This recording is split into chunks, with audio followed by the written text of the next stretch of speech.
High up in the Himalayas, in the land encircled by snow mountains, Tibetan Buddhism existed for centuries. Unseen, undisturbed, and mostly unknown to the outside world. This unique culture was led by the Dalai Lama, who served as both the spiritual and state ruler of Tibet. But in 1950, Communist China invaded, and life for the Tibetan people changed radically. The young Dalai Lama attempted to negotiate a reasonable resolution with Chairman Mao, the founder of the People's Republic of China. Ultimately, he found the foreign ideology to be unyielding. In 1959, after nearly a decade of suppression, the Tibetan people revolted in what became known as the Tibetan Uprising. Risking imprisonment, the 14th Dalai Lama was forced to flee Tibet and to go into exile. On the 17th of March, under cover of darkness, a small party escaped Lhasa on horseback, with the Dalai Lama disguised as a common soldier. That night, he brought with him one of the most important texts of the Gelug tradition, the seminal work of Lama Tsongkhapa, Lamrim Chenmo. His holiness was soon followed by tens of thousands of Tibetan refugees escaping the brutality of the communist regime. Travelling on foot, many would lose their lives in the hostile conditions. Among the refugees embarking on this perilous journey were Lama Tupten Yeshe and his chief disciple, Lama Zopa Rinpoche. When the Lamas finally reached the Tibetan refugee camp in India, they continued their study and practice. In 1967, the Lamas made their way to Darjeeling. Here, they encountered their first Western student. Eventually, the Lamas settled in the outskirts of Kathmandu. On a small foothill, they began construction of a temple that would introduce Tibetan Buddhism to Western travellers. Meanwhile, far off in the West, a cultural revolution was underway. A new generation was beginning to question their traditional social values and norms. This spawned a radical new breed of travellers, eager to leave behind their cultural roots and to seek alternatives in the East. These travellers made their way overland on what became known as the Hippie Trail. On board converted trucks or buses, they departed from London and headed off into the unknown. It was a wild adventure, a journey of more than 7,000 kilometres over 3 months, passing through remote, stark landscapes with exotic names such as Afghanistan, Iran, and Pakistan. One of the final destinations was Nepal, and the ancient city of Kathmandu, nestled at the base of the Himalayas. This is where the mysterious yogis and lamas were known to reside. Just outside Kathmandu, in Kopan, some of the young travellers encountered the lamas. Here, in a small temple, they heard the Mahayana Buddhist teachings for the very first time.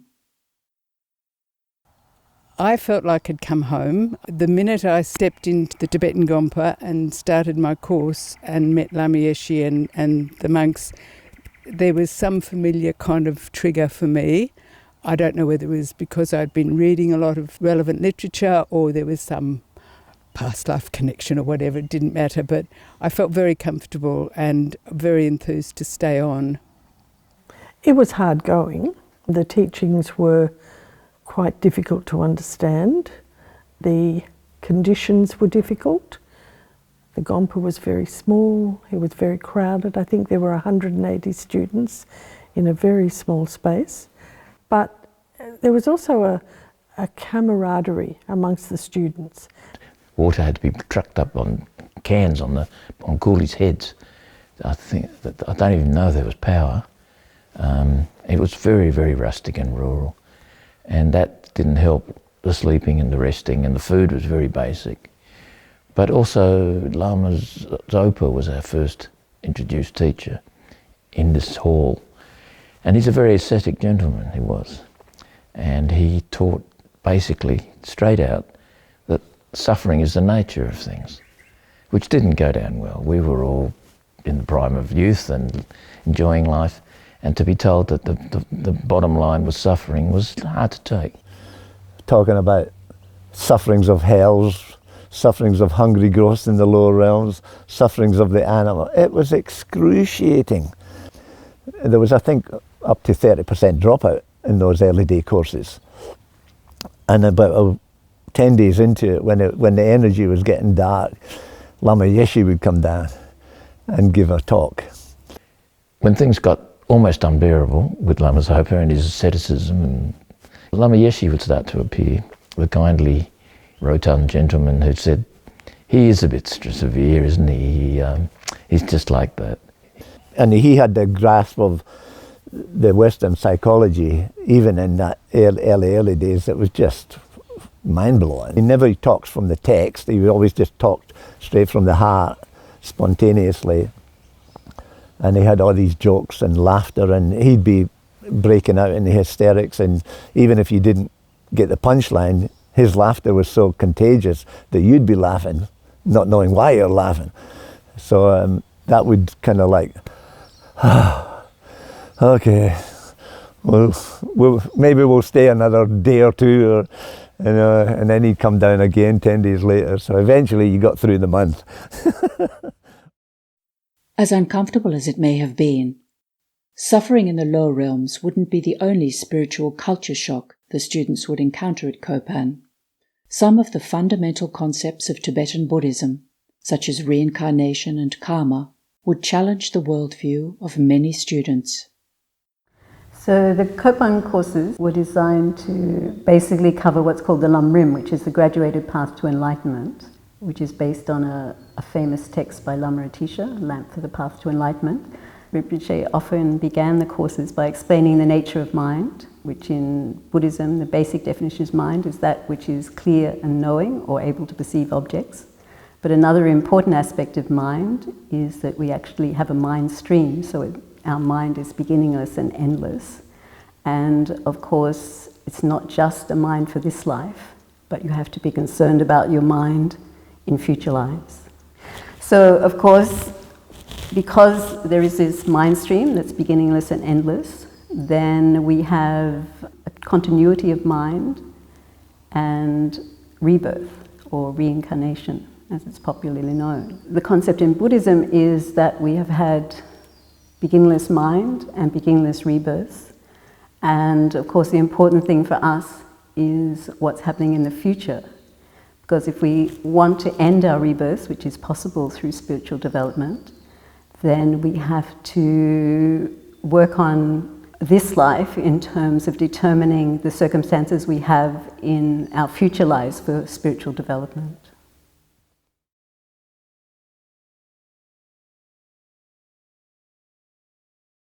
After the first course I did with Kathy and our new baby, came back to Australia, still digesting and thinking a lot about what we'd heard and learned.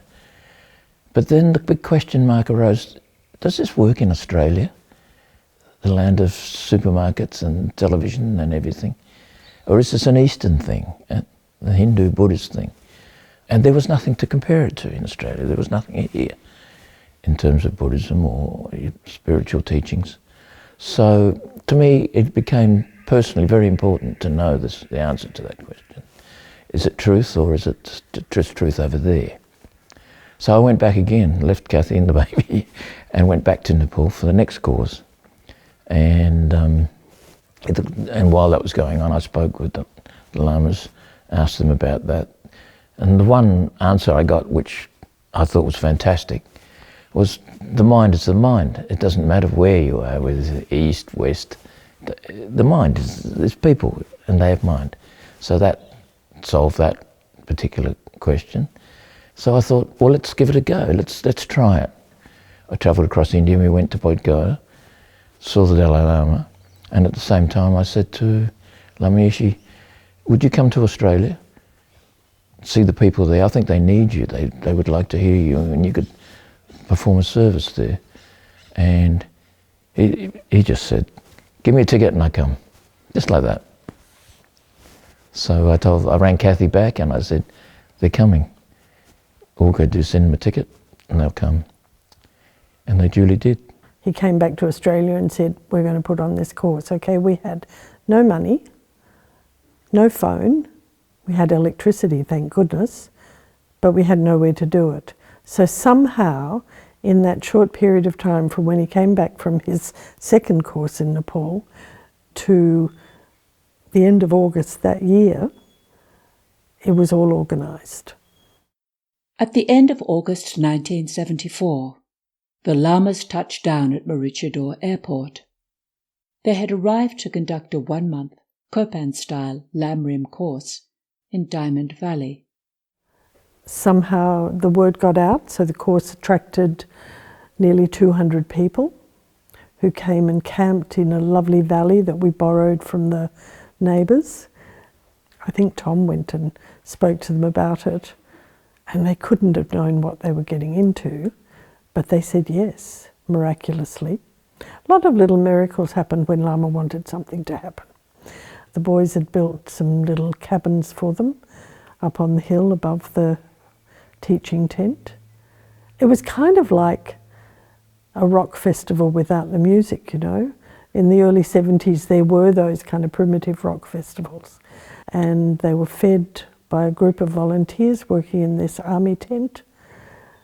It was an amazing experience.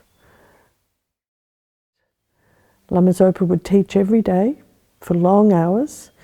There was a Canadian nun who came over with them to help with the course, and she would lead meditations. So people were going to the tent early in the morning, there all day except for a reasonably long break over lunchtime, and there until the evenings. Okay, so about 2/3 of the way through the course, they called a meeting to see what would happen in future. Anne addressed the meeting and just asked people what they wanted to do. And people clearly wanted to have something where they could continue their Dharma practice. At the end of the Diamond Valley course, when they had that meeting to discuss the future, we offered our place, our farm, which was 90 acres down in Diamond Valley. And we were quite surprised when Lama Yeshe refused. And when we asked why, he said, this is your place, this is your home. We don't take that, you don't give that away. Okay, as a refugee Tibetan, I suppose they know about losing land. So we said, well, the other place is up the hill a bit. It's hard to get into. It's all muddy and burned out farm, but we can go and have a look. And the Lamas came up here and they sat down and they started laughing and laughing and laughing till the spittle came out. And I figured I'd made the world's biggest faux pas, right? This was so ridiculous concept. So, but Lama Yeshe noticed my discomfort, put his arm around my shoulder and said, it's absolutely perfect. So that was nice. So that's really, I gave them the land. I didn't even ask Dr. Nick, who was the half owner, because he was a monk and his girlfriend was a nun, and I knew they'd be okay with that. So at the end of the course, after all the initiations and celebrations, then Lama decided that we would walk up from where the course was on. They could walk along the river at that stage and then up quite a steep path that brought them up to this property. The Lamas set up and did a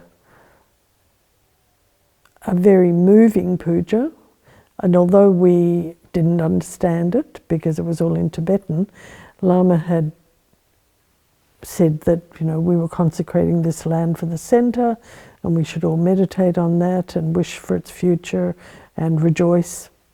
So it was really a happy time. Lama Yeshe described his participation in these initial steps as the cooperative cause. However, he said that it was the students who decided that they should have a centre to facilitate the teaching of Buddha Dharma in Australia.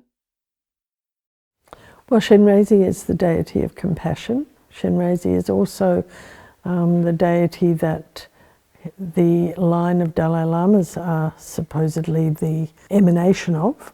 But Lama gave it a longer name. It was actually Chenrezig Institute for Wisdom Culture. He didn't say Buddhist meditation center or any of those things that we tend to call it now. He wanted it to be for the culture of wisdom. And that wisdom was not necessarily strictly Buddhist traditional wisdom. And he encouraged us a lot over the years that we needed to develop wisdom. And he even talked about the culture being like the culture in yogurt, like you put something in there and it grows. And that's what we're doing here, creating a culture of wisdom. And of course compassion, because it's named after Chenrezig. Now, with the Lama's blessings, the students set to work. They had a donated block of land and plenty of their own ingenuity, but very little money. The task that lay ahead was undoubtedly monumental. But undaunted, the students began. We roughed it and we did our bit. You know, it was just this, 180 acres of bush with one hut, and we lived in tents and humpies and no running water or electricity, and we just loved it. It was like being on the road. It was like still being in India. So there were couples, some of us had children, and some of us had become ordained. So it was a really interesting mix of young people. Yeah, and we wanted to build a community where our teachers would continue to come and we could spread the word to other people and deepen our understanding. We had not a lot of experience. We had very little in the way of equipment, cars and tools and all that sort of thing. As Chrissy said, we were all in tents. But I think Lama was the sort of person who somehow had the capacity to inspire people to do things that would have seemed under normal circumstances to be extremely difficult, extremely challenging. And he turned that, he wove a certain type of self-belief where if you can do something, if it's worthwhile doing, just do it. Just don't give up until it's done. So I think there was a percentage of those students who worked on that basis. There was also an element of adventure in terms of what we were doing. But I would like to think that most of us were interested in building a centre here so that the teachings could continue and we were able to make some contribution towards offering other people the opportunity to be able to experience what we'd just been fortunate enough to experience from our own side. So in a way it was a very joyful sort of space to be in, even though the task ahead seemed pretty monumental, you know. All the early day stuff was volunteer, not just in the building, but also doing any groundswork or cooking or anything like that. You know, there was no money, you know. I mean, in the very early days, we'd put a couple of dollars into a kitty every second or third day, and somebody would go to town and get some veggies, and you know, and so there was a little bit of a hierarchy in the sense that there was our first director was an amazing lady called Anna-Leanne McNeil, who was a Canadian ex-international ski instructor, a dynamo of a lady, a just awesome person. So she was in charge, so to speak, and would, you know, direct things like whatever was happening with the Gompa. She'd keep an overview of it all. And but in terms of actually people having the skills and knowledge of how to do it, I think we were thin on the ground there. As you'll hear many times, when things were needed, they appeared. They just appeared. So we were thinking meditation hall, how do we do this properly? And one day a guy came up the driveway with long shaggy hair and he got surfy. And he said, I hear you're building a centre here. And we said, yeah, how did you hear that? He said, I heard it out in the waves somewhere. And he said, I'm a builder, I'm a professional builder. So we said, you're our boy. So we planned it out, what was needed. He hadn't been to any Tibetan meditation halls, but there's a certain style of building in Queensland that needs a good roof, a lot of ventilation and space, and fairly simple, you know. And because it was on a slope and it had view of the sea, the position was right, needed to be up high in the front. Some people gave money. I still don't know how the money came. It just it's one of those mysteries. But it came together. Truckloads of stuff came. People worked.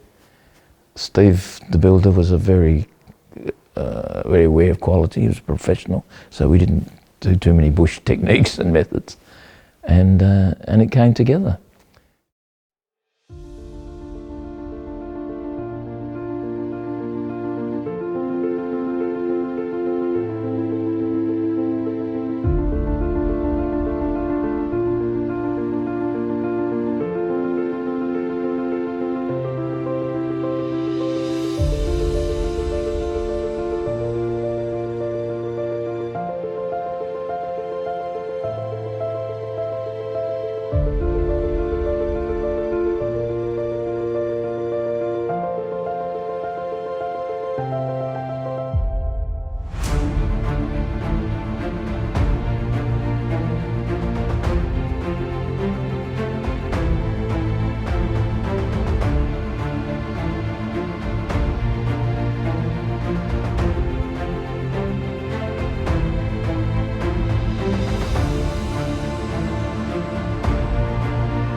Once the construction of Chenrezig Institute was set in motion, Lama Yeshe and Lama Zopa Rinpoche continued their travels around the world, establishing new centres in each continent.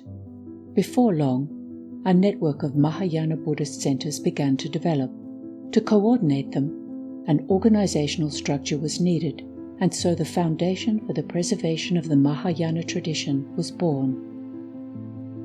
Over the decades, as the first FPMT centre outside of Nepal and India, Chenrezig Institute has hosted many highly qualified teachers and Tibetan Geshes.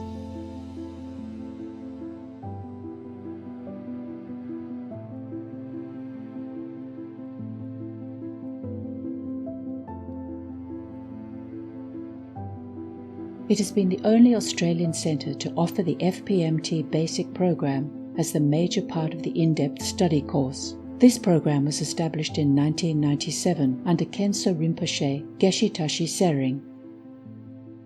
Geshe Punsok Sultram is the current resident teacher at the Institute. He was appointed in 2014 by Lama Zopa Rinpoche. Born in Tibet in 1969, Geshe La became a monk at the age of 14. He was admitted to Serajay Monastery in India, where he was awarded his Geshe degree.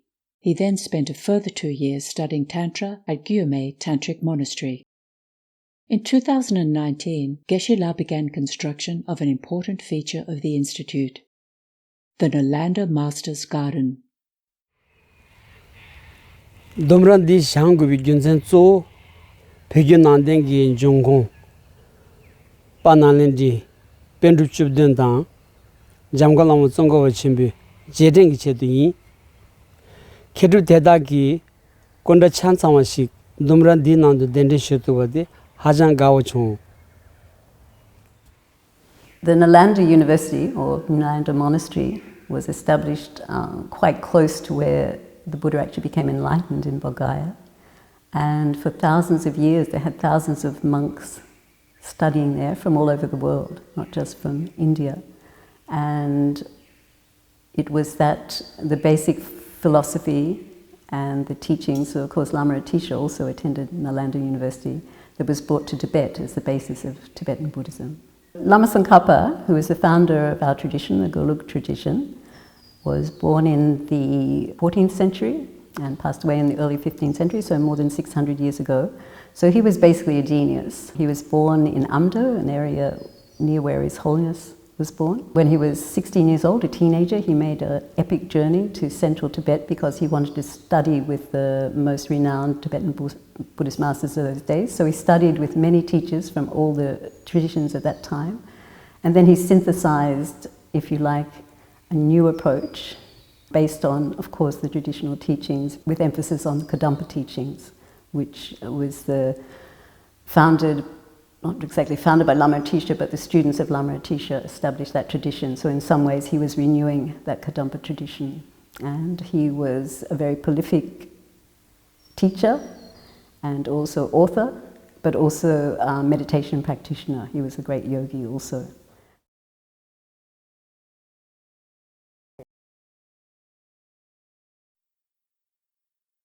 In 1984, Lama Yeshe passed away. In the wake of his passing, Lama Zopa Rinpoche assumed leadership of the FPMT.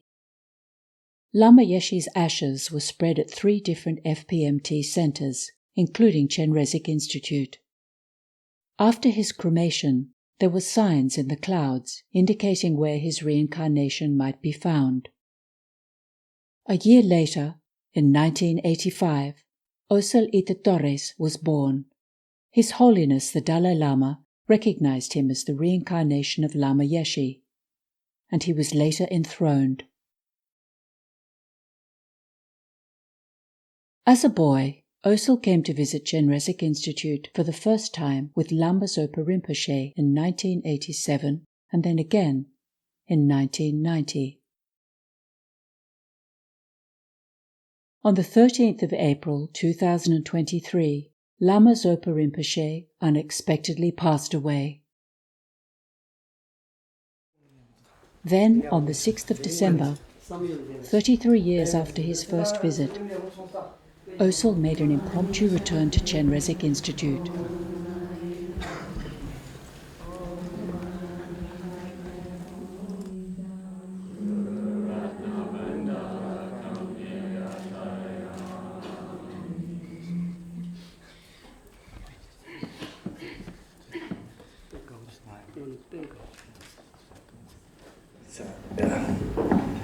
I was thinking to start in a certain way, now it's gone. Poof. I remember very well when I was 3 years old I came to Chenrezig. I have very clear memories. I used to play with pillow fights in the Gompa, right here. Not this one, but the same space, it's much smaller. And I used to go looking for poisonous frogs, because they said, oh, you have to be careful with the poisonous frogs. So the first thing I did was I wanted to find the poisonous frogs. Just look at them, and just see, wow, this is very dangerous. But at least you look,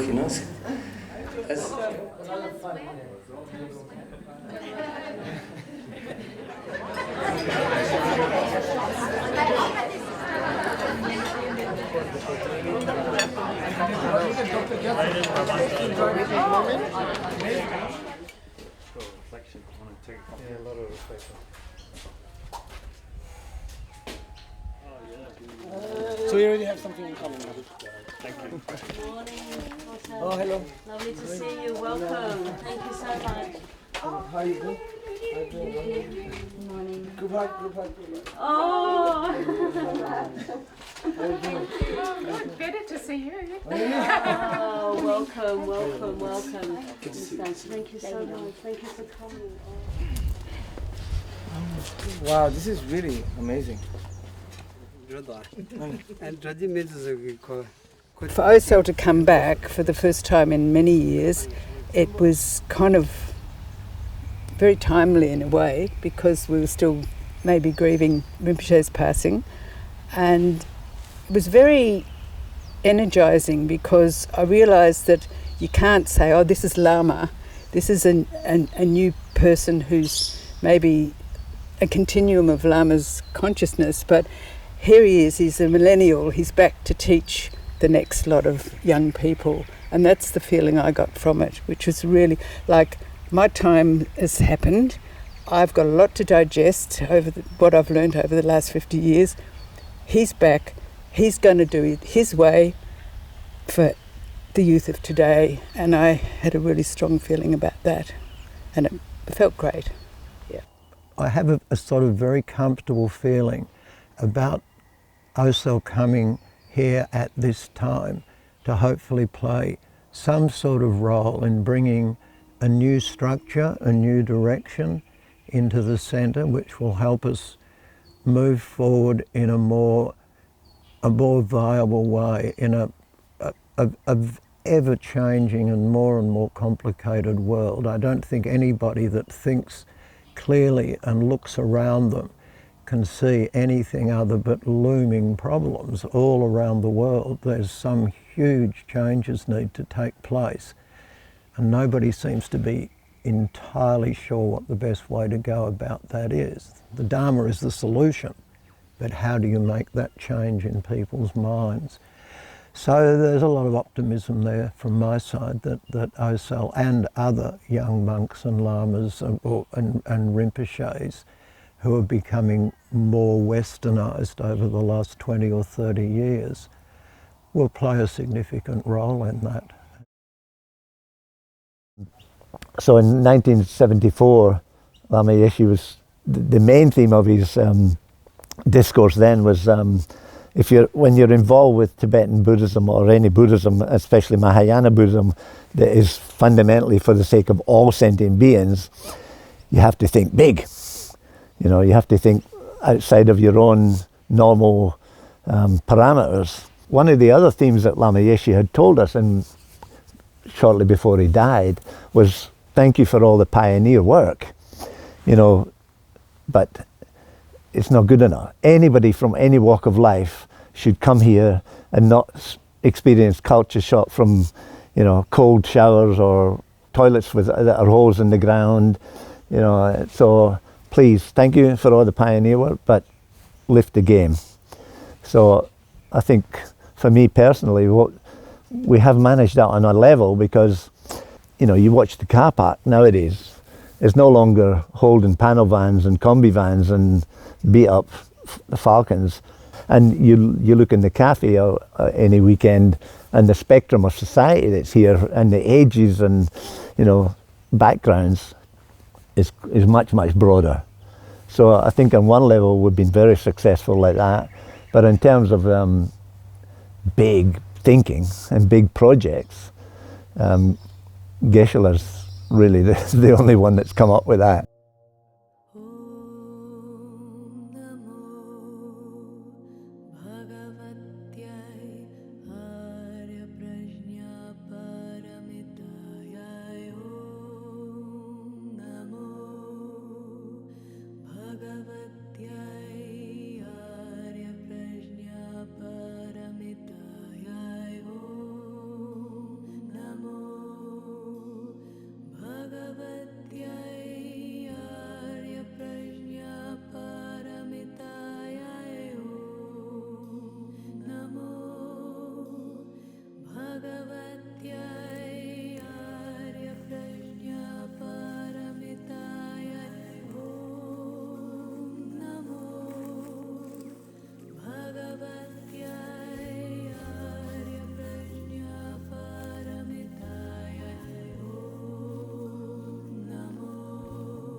Chenrezig Institute di Yeshe Tangu bi Gyunzen Mambu ye Tinane Ngaran Chana Keshe Shu di Nganzun Diri Pananen di Chuzu Gyuba Manyembar Tunsum Gonsum Nangi ye Tenda Sonza Nganzu Getu Tsola Tolobji Koyugdan Tsongbi Nanchul Hobnye Chesi Kokubshik Tunchi Pebi Gombashik Shangi ye.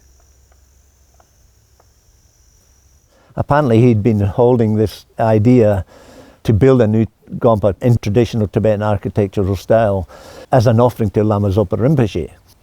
And apparently he'd had that idea for 3-4 years but never expressed it to anybody. Geshe-la, Venerable Kunpan, Calvin Yu, Rob Neal and I did this pilgrimage sort of thing to India and Nepal, sponsored this pujas for removing obstacles to the success of the project, getting Rinpoche's endorsement, His Holiness's blessing, plus all the other high lamas that we saw at Sera Monastery and then Dharamsala. Just to have that positive force backing us, and mission accomplished. So over the years, observing Lama Zopa Rinpoche's enthusiasm for building holy objects, especially large holy objects, and we all know about the famous Maitreya project. So my thinking is that building any holy object, such as stupas, statues, temples, monasteries,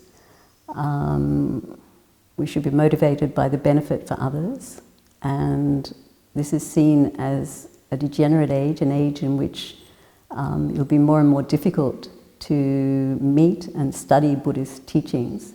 But every single being who sees, for example, a statue of Buddha, even if they look at it with a negative mind, is benefited for their future lives by seeing that statue.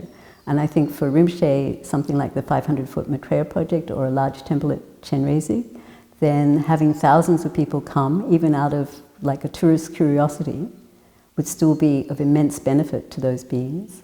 And then, of course, everyone who participates in creating that holy object is benefited, like even people who not only donate money, but donate their time and energy or labor to building a stupa or a statue or a temple, is benefit in terms of the positive energy they create by doing that, and especially if they do it with the motivation to help others, to benefit others. So you join together. You collect unbelievable message. You can complete the monastery, even you offer, the much. So, all that. So everybody enjoy. Okay, all like that. Yeah. So bring peace, happiness. Bring peace, happiness. Reduce the problems in the world, and especially Australia. Bring peace everywhere. So like that. So like the Gompa, like that, a stupa, the Bendigo, like that. So many people each year. I heard some number, but I don't remember. So the great cause of enlightenment, just by sincere. So beautiful. So same thing, they come to monasteries, to the monastery. So wonderful. So bring peace to the heart. So it gives, opportunity. So it's opportunity for so many people come there, send them to the cause of enlightenment, to sing. So okay, so connection to Buddhism. Okay. Thank you very much. So,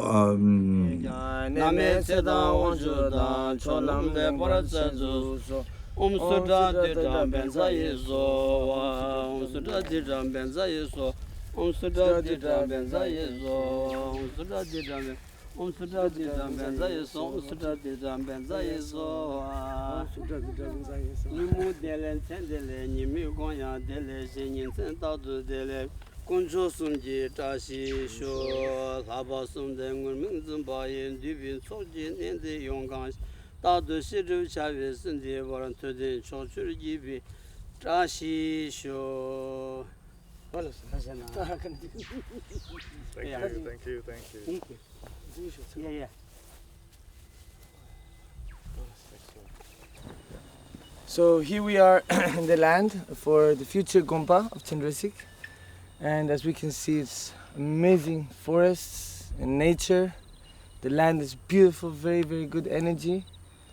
And here will be built a traditional Gompa from Tibet with all the Buddhas and all the paintings and necessities for the prayers and the meditation, the courses, all the activities of Dharma.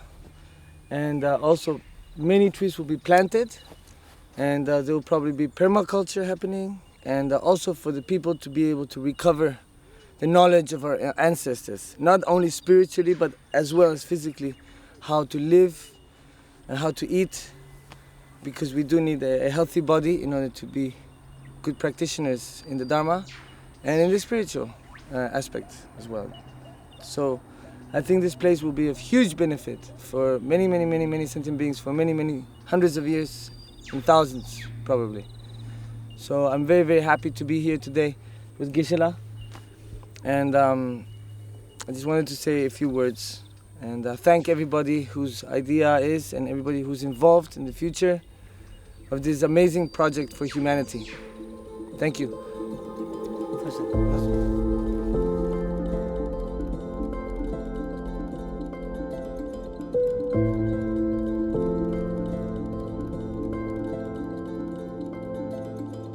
you.